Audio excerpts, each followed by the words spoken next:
Here's a knocking indeed. If a man were porter of Hellgate, he should have old turning the key. Knock! Knock! Knock! Who's there in the name of Beelzebub? Faith, here's a farmer that hanged himself on the expectation of plenty. Come in time, have napkins and now about you. Here you'll sweat for it. Anon, I pray you, remember the porter. The proceeding was a part of the Porter's monologue from Macbeth by none other than Mr. William Shakespeare. Now, by a show of hands, how many of you had at least some idea of what I was saying? Now, how many of you had no idea what the hell I was talking about? Well, in the survey I sent for my class, 70% of you said that you had to read at least some work by Shakespeare for either high school or college. Now, I was surprised to see that 63% of you found it entertaining. However, 30% of you said so-so, and one person even said excessively boring. So although the majority of us do enjoy it, there's still a decent percentage of us who don't. So why is it that our teachers make us study this? Well, in the next few minutes, I'm going to discuss why Shakespeare was such a great literary figure. As an actor, I have performed in a couple of his plays, including Romeo and Juliet, A Midsummer Night's Dream, and am currently playing Rodrigo in the Laboratory Theater production of Othello. So in the next few minutes, I'll discuss why his poetry is so good, what makes his plays so great, and how it all relates to modern culture. Now, first and foremost, I'll begin by talking about his poetry. Now, in Book 3 of Humanities, Culture, Community, and Change, Henry Sayer said that William Shakespeare was one of the two most popular poets of his time, the other being Petrarch. His most popular form of poetry was the sonnet. He would write 154 of them in his lifetime. Now, we've all heard his most popular sonnet, Shall I Compare Thee to a Summer's Day? But my favorite sonnet was something he would often do, would mock the Petrarchian love sonnet. An example of this is sonnet number 130, which is my personal favorite. My mistress' eyes are nothing like the sun. Coral is far more red than her lips red. If snow be white, why then her breasts are dun. If hair be wires, black wires grow on her head. I have seen roses damasked, red and white, but no such roses see I in her cheeks. And in some perfumes is there more delight than in the breath that from my mistress reeks.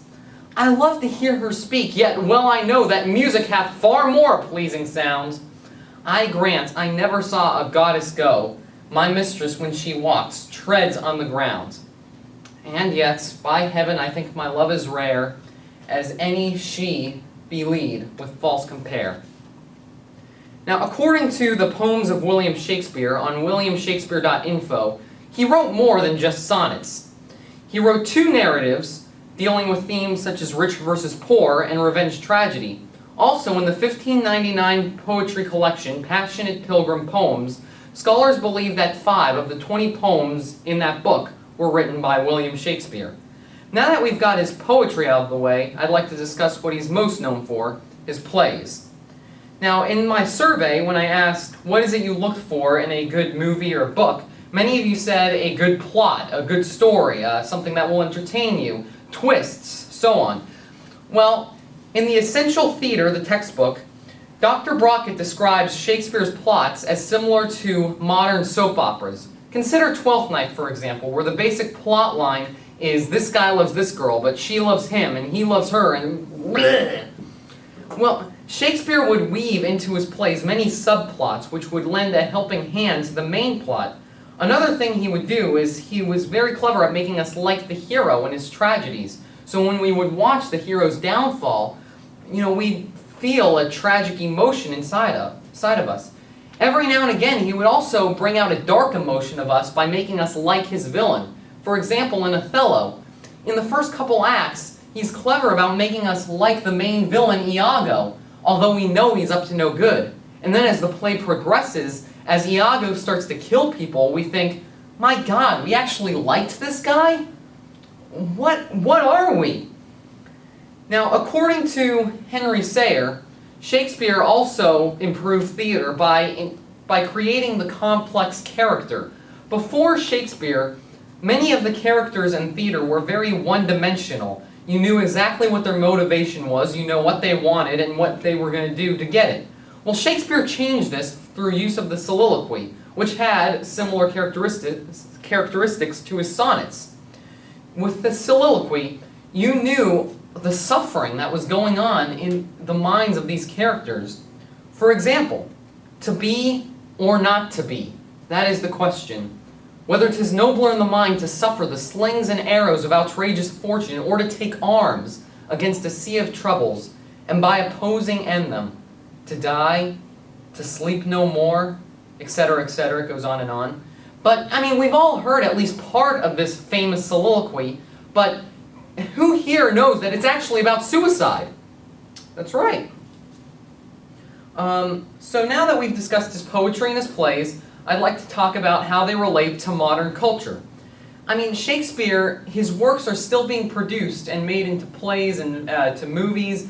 It's still being produced to this day, so he must be doing something right. Well, how does it relate to us? Well, let me ask you this. How many of you, when you were younger, remember watching the movie The Lion King?